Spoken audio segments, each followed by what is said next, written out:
Glória a Deus. Mais uma vez, o cumprimento com a paz do Senhor Jesus. Desejo ler uma passagem bíblica que se encontra em Lucas, no capítulo 3, versículo 21 e 22, e em seguida no capítulo 4, a partir do versículo 14. E aconteceu que, como todo o povo se batizava, sendo batizado também Jesus, orando ele, o céu se abriu e o Espírito Santo desceu sobre ele em forma corpórea como uma pomba. E ouviu-se uma voz do céu que dizia: Tu és meu filho amado, em ti me comprazo. Lucas 4,14. Então, pela virtude do Espírito, voltou Jesus para a Galiléia, e a sua fama correu por todas as terras em derredor, e ensinava nas suas sinagogas, e por todos era louvado. E chegando a Nazaré, onde fora criado, entrou no dia de sábado, segundo o seu costume, na sinagoga, e levantou-se para ler. E foi-lhe dado o livro do profeta Isaías. E quando abriu o livro, achou o lugar em que estava escrito: O Espírito do Senhor é sobre mim, pois que me ungiu para evangelizar os pobres, enviou-me a curar os quebrantados de coração, e a pregoar liberdade aos cativos, a dar vista aos cegos, a pôr em liberdade os oprimidos, a anunciar o ano aceitável do Senhor. E cerrando o livro, e tornando-o a dá-lo ao ministro, assentou-se, e os olhos de todos na sinagoga estavam fitos nele. Então começou a dizer-lhes: Hoje se cumpriu esta escritura em vossos ouvidos. Queridos, o início do ministério de Jesus foi confirmado pela descida do Espírito Santo e pela voz do Pai, reconhecendo-o como seu filho amado.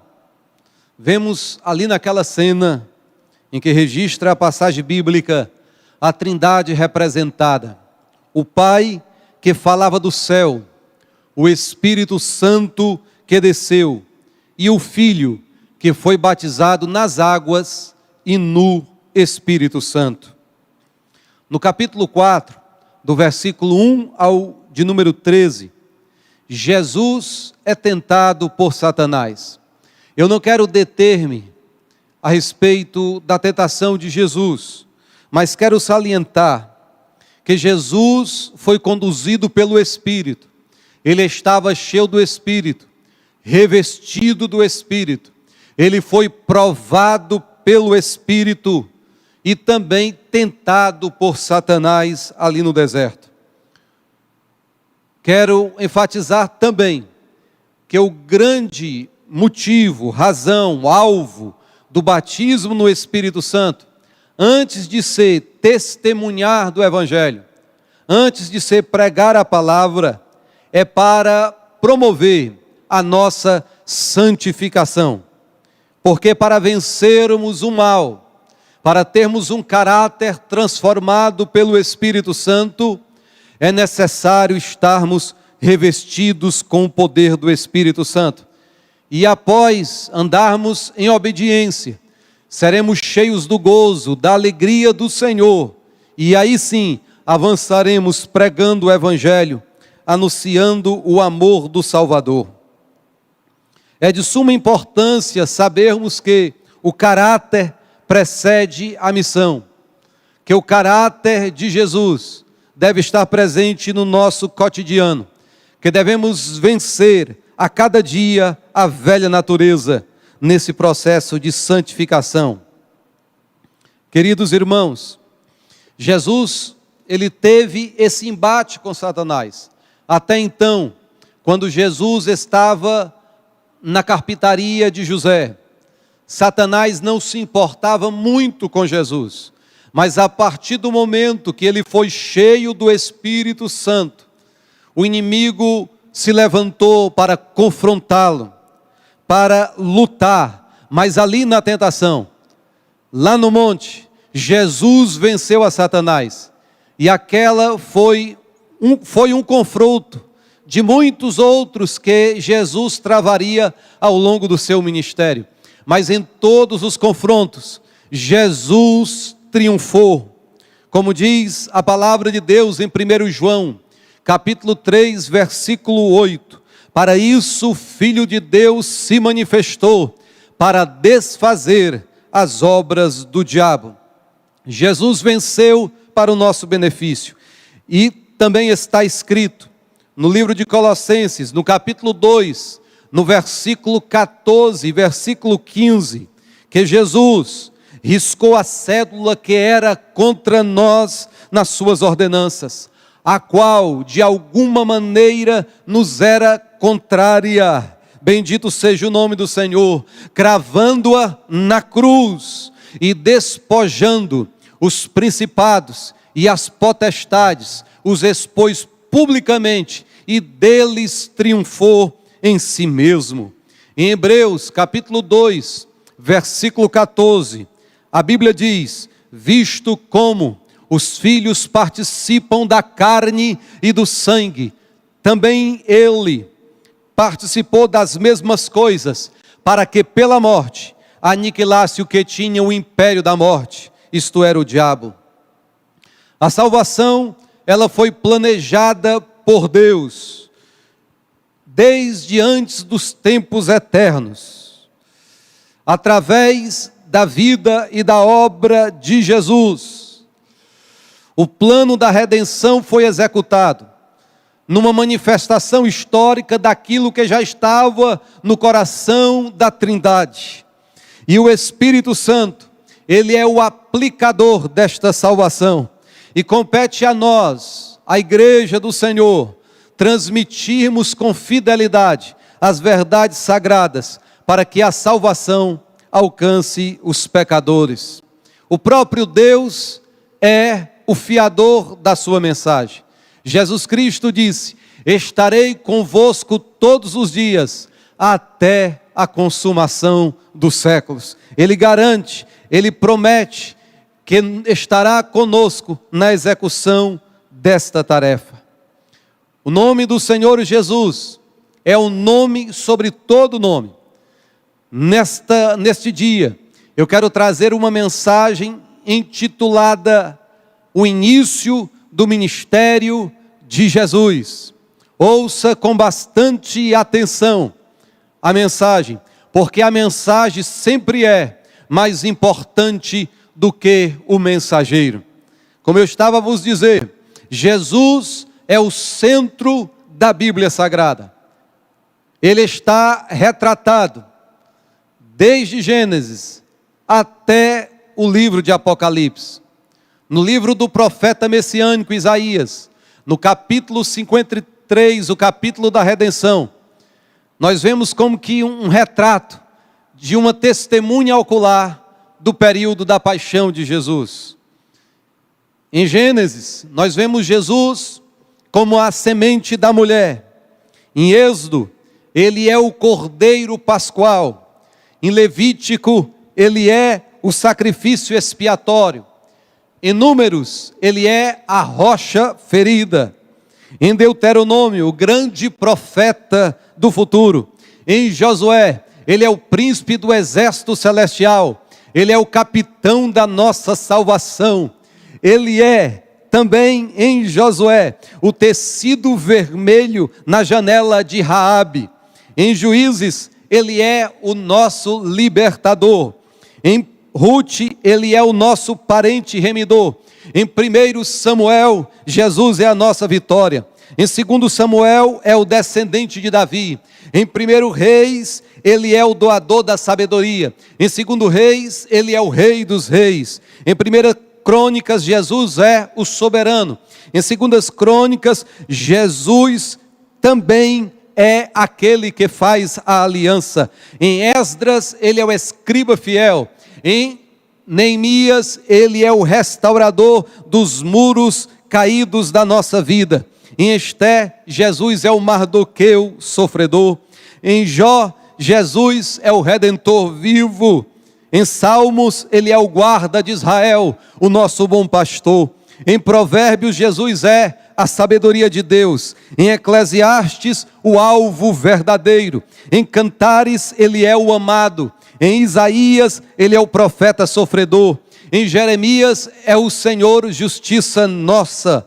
Em Lamentações, o varão de Deus. Em Ezequiel, o pregador mal recebido. Em Daniel, o quarto homem da fornalha. Em Joel, o que habita em Sião. Em Amós, ele é o teu Deus, ó Israel. Em Obadias, o Senhor do nosso reino. Em Jonas, ele é o profeta ressuscitado. Em Miqueias, o nascido em Belém. Em Naum, Jesus é o que leva as boas novas. Em Abacuque, o Senhor no seu santo templo. Em Sofanias, o Senhor que está no meio de ti. Em Ageu, Jesus é o desejado de todas as nações. Em Zacarias, Jesus é o preço do Cordeiro. Em Malaquias, o sol da justiça. Em Mateus, o rei Messias. Em Marcos, o servo sofredor. Em Lucas, o filho do homem. Em João, o filho de Deus. Em Atos, o Senhor ressurreto. Em Atos também é o doador do Espírito Santo. Em Romanos, a nossa justificação, aquele que nos faz justos diante dos olhos da lei. Em 1 Coríntios, ele é a primícia dos que dormem. Em 2 Coríntios, ele é a graça de Deus. Em Efésios, ele é a nossa riqueza insondável. Em Gálatas, o verdadeiro evangelho. Em Filipenses, Jesus é o que supre as nossas necessidades. Em Colossenses, Jesus é o cabeça da igreja. Em 1 Tessalonicenses, o vingador de todas as coisas. Em 2 Tessalonicenses, Jesus é o fiel protetor. Em 1 Timóteo, Jesus é o único mediador entre Deus e os homens. Em 2 Timóteo, Jesus é o Senhor, o justo juiz. Em Tito, ele é a graça salvadora. Em Filemão, o Senhor que intercede por nós. Em Hebreus, Jesus é o autor e o consumador da nossa fé. Em Tiago, o dom perfeito vindo de Deus. Em 1 Pedro, a pedra principal. Em 2 Pedro, ele é o Senhor e o Salvador que concede a entrada no seu reino. Em 1 João, ele é aquele que se manifestou para desfazer as obras do diabo. Em 2 João, ele é a fonte da verdadeira doutrina. Em 3 João, o nome que garante a vitória. Em Judas, o único soberano e Senhor. Em Apocalipse, ele é o Rei dos reis, o Senhor dos senhores, o Alfa e o Ômega, aquele que era, que é e que haverá de vir. Jesus Cristo, ele é a razão da nossa esperança, o motivo do nosso louvor. Nele a igreja espera, sob o nome dele temos proteção, no nome dele proclamaremos vitória sobre todos os males que assolam a humanidade. Mas voltando ao texto de Lucas capítulo 4, agora a partir do versículo de número 18, está escrito: o Espírito do Senhor é sobre mim, pois que me ungiu para evangelizar. Versículo de número 19, diz: apregoar liberdade aos cativos. Versículo 20, ele devolveu o livro. Versículo 21, ele disse que cumpriu-se esta passagem aos olhos e aos ouvidos de todos. Neste texto bíblico, nestes 4 versículos, nós podemos encontrar 5 ofícios que o Espírito Santo habilitou Jesus. Primeiro, nós vemos Jesus como evangelista, me ungiu para evangelizar. Jesus não discriminava o pobre, a prostituta, o ladrão. Pelo contrário, quando Zaqueu, um cobrador de impostos, um homem corrupto, procurou ver a Jesus, Jesus não foi chamá-lo de explorador. Jesus disse: hoje eu quero ir à tua casa. Jesus tinha como uma das marcas do seu ministério evangelizar a toda criatura, inclusive aos pobres e desprezados. Evangelizar é proclamar o evangelho. objetivando tornar os ouvintes discípulos de Jesus. O segundo ofício que vemos nesta passagem é Jesus como médico. Enviou-me a curar. Ao voltar do deserto, Jesus iniciou uma investida tríplice contra o império de Satanás. Ele pregou, ele ensinou e ele curou. Em Mateus 4:23 está escrito que Jesus percorria toda a Galileia, ensinando nas sinagogas dele, pregando o evangelho das boas novas e curando todas as enfermidades e doenças entre o povo. Em Atos 10:38 está escrito: como Deus ungiu a Jesus Cristo de Nazaré com o Espírito Santo e com virtude, o qual andou fazendo bem e curando todos os oprimidos do diabo, porque Deus era com ele. O diabo dominava os pensamentos dos homens, Jesus os livrava ensinando.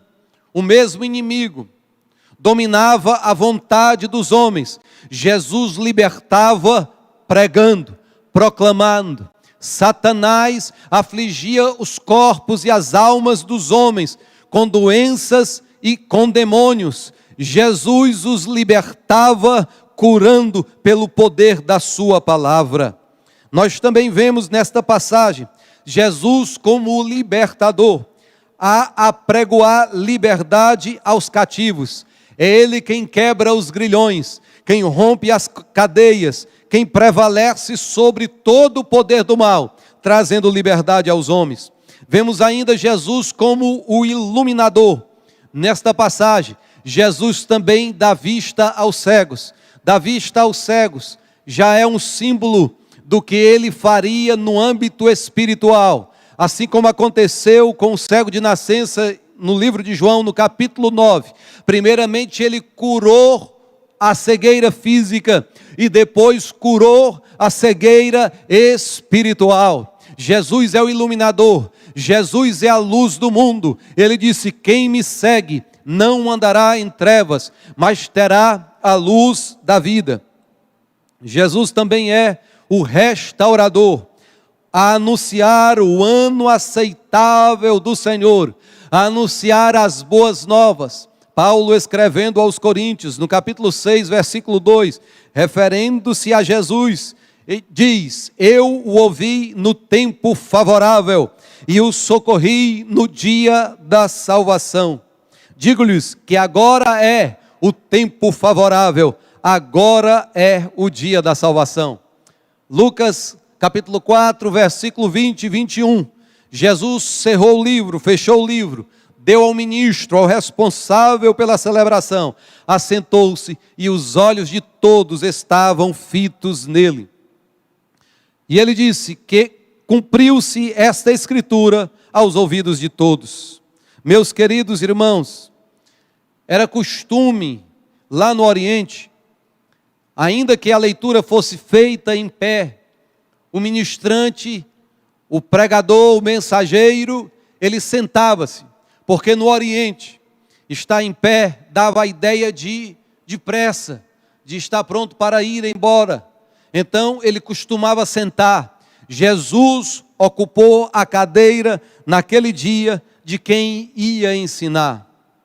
Jesus, diferentemente de João Batista, o seu precursor, ele andava no meio do povo, ele entrava nos templos, nas sinagogas, nos lares, ele participava dos momentos de alegria e de tristeza do povo. Ele participou de um casamento, das bodas em Caná, na Galileia. Ele participou de uma refeição na casa de Mateus, mas ele também compartilhou a dor, ele também acompanhou com lágrimas o sofrimento das pessoas que perderam um ente querido, como foi o caso de Lázaro. É bem verdade que nunca um defunto ficou na frente de Jesus sem que ele houvesse ressuscitado.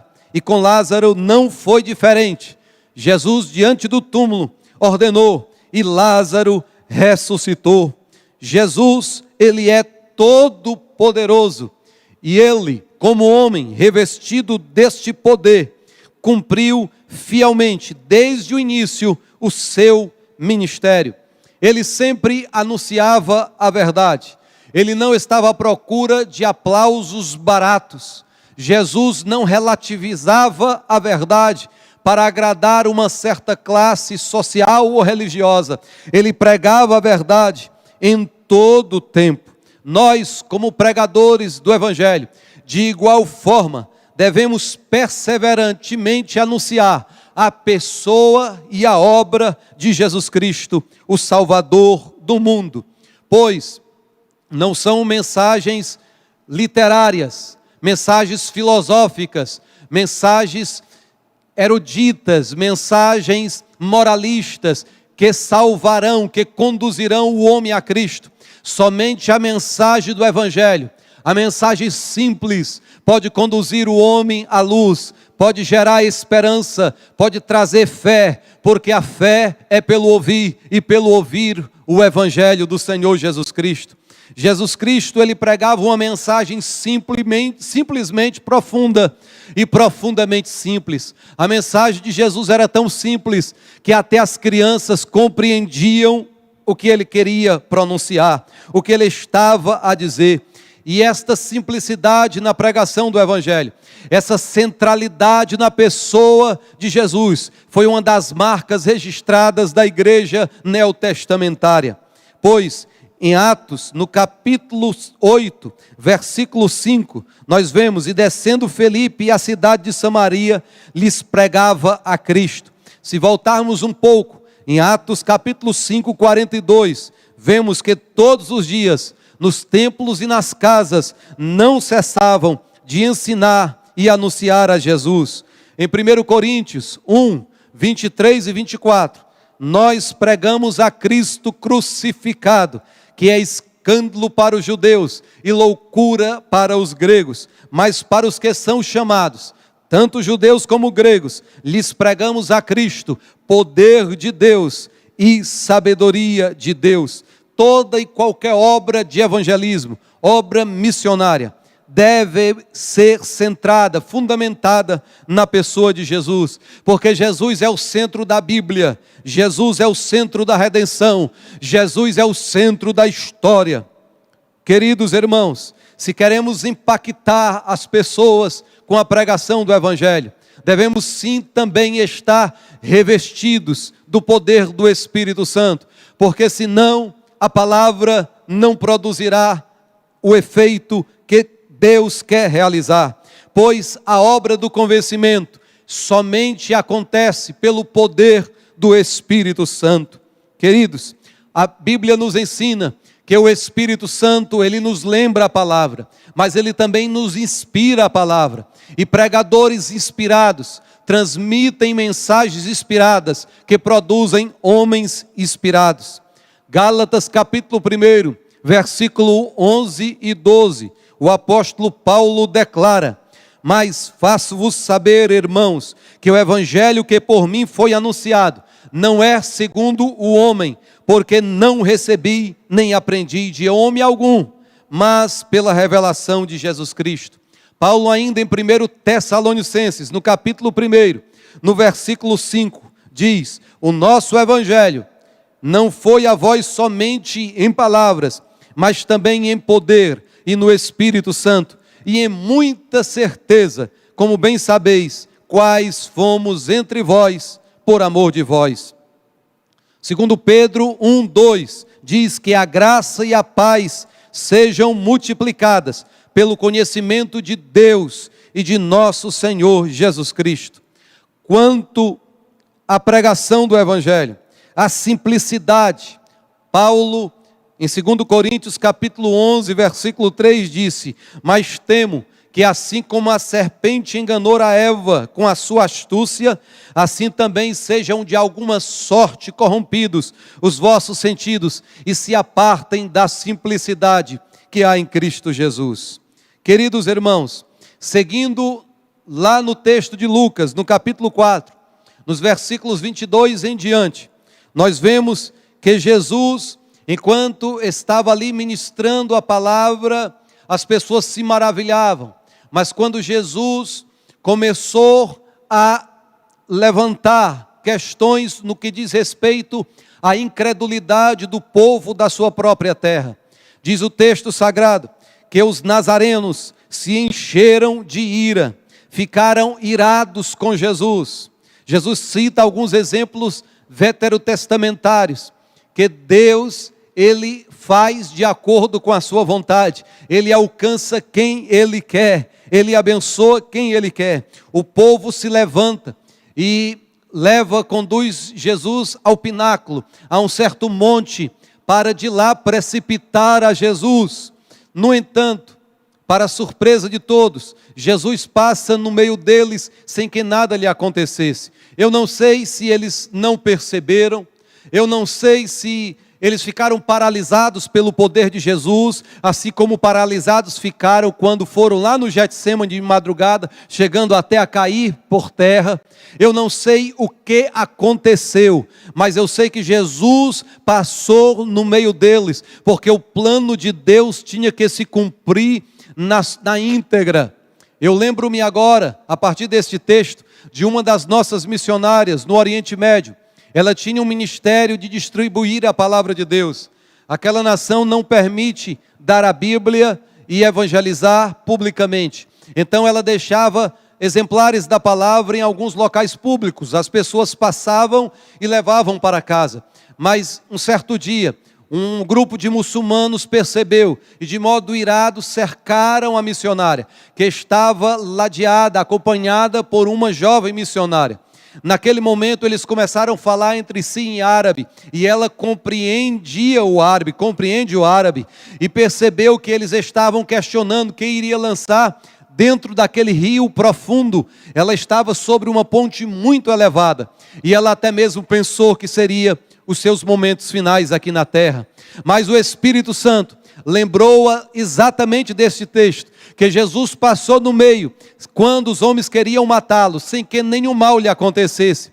Cheio de fé, a missionária pegou na mão da jovem, no braço da jovem, e a conduziu, e eles não perceberam, e ela recebeu o livramento, e até hoje glorifica o nome do nosso Senhor Jesus Cristo.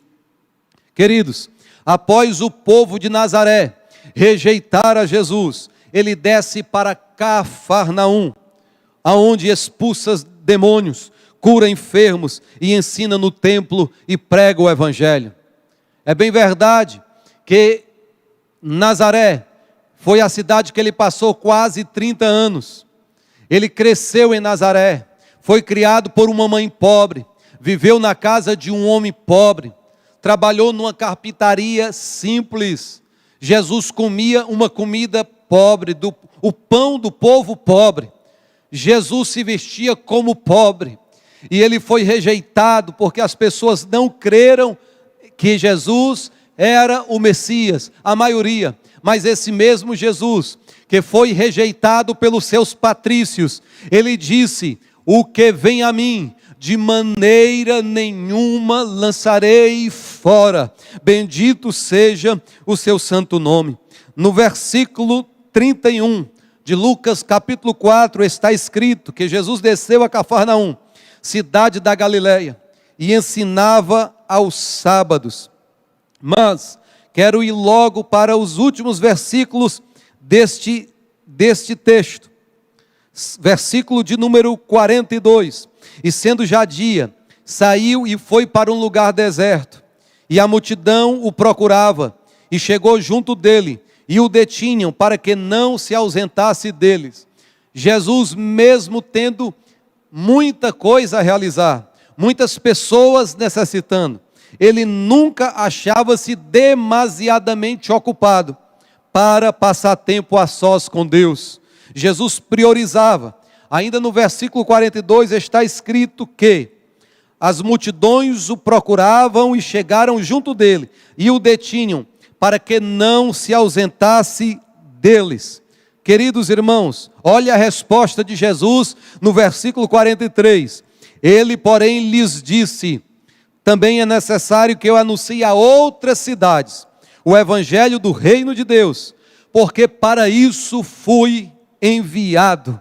Queridos, Jesus percorria toda a Galileia.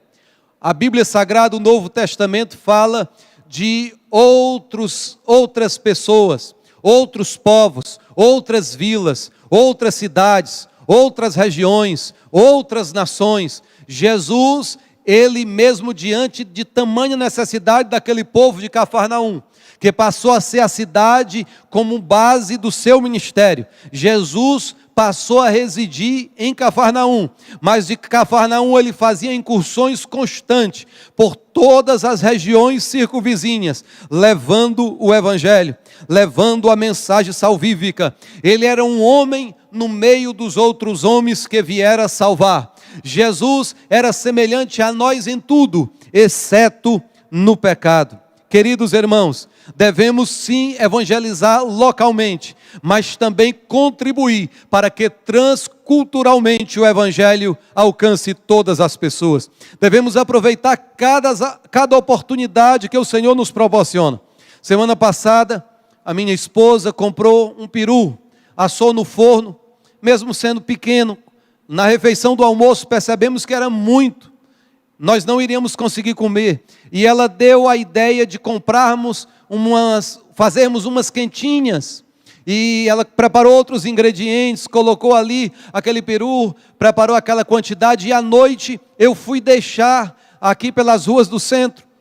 E no primeiro semáforo eu tinha uma pessoa com uma plaquinha de papelão dizendo que estava com fome. Eu dei uma quentinha, um folheto com o endereço da igreja e um talher. E dizia um versículo bíblico, e aquele rapaz dizia: Deus, irmão, providenciou a bênção, e começou a se alimentar. 2 quarteirões depois eu vi um grupo de pessoas, estacionei o carro, e as pessoas logo se aproximaram. Eu pedi distanciamento por conta da pandemia, e a cada quentinha um folheto bíblico e um versículo bíblico. Eu citava: Jesus é o caminho, a verdade e a vida. Vinha outro pegar, eu dizia: vinde a mim todos os que estão cansados. E para minha surpresa, a pessoa que estava recebendo dizia: e sobrecarregados, e eu vos aliviarei. Alguns já conhecem o evangelho, outros mesmo ali diante da palavra de Deus murmuravam e disseram até palavra de baixo calão, mas ele também recebeu a quentinha, recebeu o evangelho. É tarefa da igreja, irmãos, tornar visível o reino invisível de nosso Deus. E esta igreja, durante esse período pandêmico, já doou algumas toneladas de alimento para famílias carentes. Aqui na igreja, você pode fazer parte desse projeto, juntando-se a nós, a um posto de coleta de mantimentos permanentemente. Lembre-se do que Jesus disse, Mateus registrou, no capítulo de número 25, versículo 34 a 40. Então dirá o rei aos que estiverem à sua direita: vinde benditos de meu Pai, para o reino que vos está preparado desde a fundação do mundo. Porque tive fome e destes-me de comer, tive sede e destes-me de beber, era estrangeiro e hospedastes-me, estava nu e vestiste-me, adoeci e visitastes-me, estive na prisão e foste ver-me. Então os justos lhe responderão, dizendo: Senhor, quando te vimos com fome, te demos de comer, ou com sede, e te demos de beber. E quando te vimos estrangeiro, e te hospedamos, ou nu, e te vestimos. E quando te vimos enfermos, ou na prisão, e fomos ver-te. E respondendo o rei, lhes disse: em verdade vos digo, que quando fizeste a um destes meus pequeninos irmãos, a mim o fizestes. Eu disse que temos que anunciar o evangelho e demonstrar a nossa fé diuturnamente aonde nós estamos, mas também devemos levar o evangelho transculturalmente. Queridos, preste atenção, a luz que alcança mais distante é aquela que brilha mais na sua origem. Jesus disse que nós devemos resplandecer, a nossa luz deve resplandecer diante dos homens, para que eles possam glorificar a Deus. E eu quero concluir o texto neste dia, trazendo a seguinte conclusão a respeito da igreja, da função, da natureza da igreja, porque a igreja, ela é por natureza missionária. A questão não é se você fará, se a igreja fará ou não missão, a questão é se você é igreja, porque quem é igreja faz missões, quem é igreja leva o evangelho. A igreja vive e cresce para ganhar almas, ao mesmo tempo que ganha almas para viver e crescer. Todas as demais atividades da igreja, elas são secundárias. Romanos 3:23 diz que todos pecaram e estão afastados de Deus. Toda a natureza humana, tanto psíquica, como social, como moral, como espiritual, foi contaminada, foi corrompida pelo vírus do pecado. E o homem está miseravelmente perdido. Nós não podemos descuidar da salvação das almas. Jesus procurou as almas, as vidas, aonde elas estavam. Ele andava nas vilas e via as pessoas como ovelhas. Ovelhas, apesar de ser dócil, é um animal míope, que não tem direção, precisa de cuidado, precisa que alguém vá buscá-la, precisa seguir a um pastor. Nós temos que ir ao encontro das vidas, aonde elas se encontram. Nós temos que alcançar as tribos que ainda não conhecem o evangelho. Nós temos que alcançar os povos que não têm nenhuma referência da palavra de Deus. Jesus disse: aquele que quer vir após mim, negue-se a si mesmo, tome a cada dia a sua cruz e siga-me. Levar a cruz significa destronizar o velho eu e levá-lo à morte. Levar a cruz significa renunciar aos prazeres e às distrações deste mundo e estar olhando para Jesus, levando o evangelho, levando Jesus, levando a salvação. Queridos irmãos, para concluir, faço uma menção ao nascimento de Jesus, quando meia-noite houve um grande clarão no nascimento de Jesus. As trevas foram dissipadas pelo clarão. Se Jesus nascer, meu amigo, no seu coração nestes dias, as trevas também serão dissipadas. As trevas do orgulho dará lugar à humildade. As trevas da maldade dará lugar à bondade. As trevas da injustiça dará lugar à luz da justiça. As trevas do vício dará lugar à luz da liberdade. As trevas do engano dará lugar à luz da verdade. As trevas do ódio dará lugar à luz do amor. As trevas da impureza dará lugar à luz da pureza. As trevas da desobediência dará lugar à luz da fidelidade. E cumprir-se-á a partir de hoje na sua vida o que está escrito em Provérbios capítulo 4, versículo 13: a vereda do justo é como a luz da aurora, que vai brilhando mais e mais até ser dia perfeito. Se você recebe esta palavra e quer ter a sua vida transformada pelo poder do evangelho, eu te convido a fazer uma oração comigo. Feche os seus olhos aonde você se encontra e com fé, abra o seu coração e repita esta oração neste momento. Por favor, repita esta oração. Senhor Jesus, ouvi o teu evangelho, reconheço que sou pecador, me recebe em tuas mãos, me dá a tua luz, a tua liberdade, a tua cura, a tua paz e a tua salvação. Eu quero te servir a partir de hoje, até o fim de meus dias. Em nome de Jesus, amém.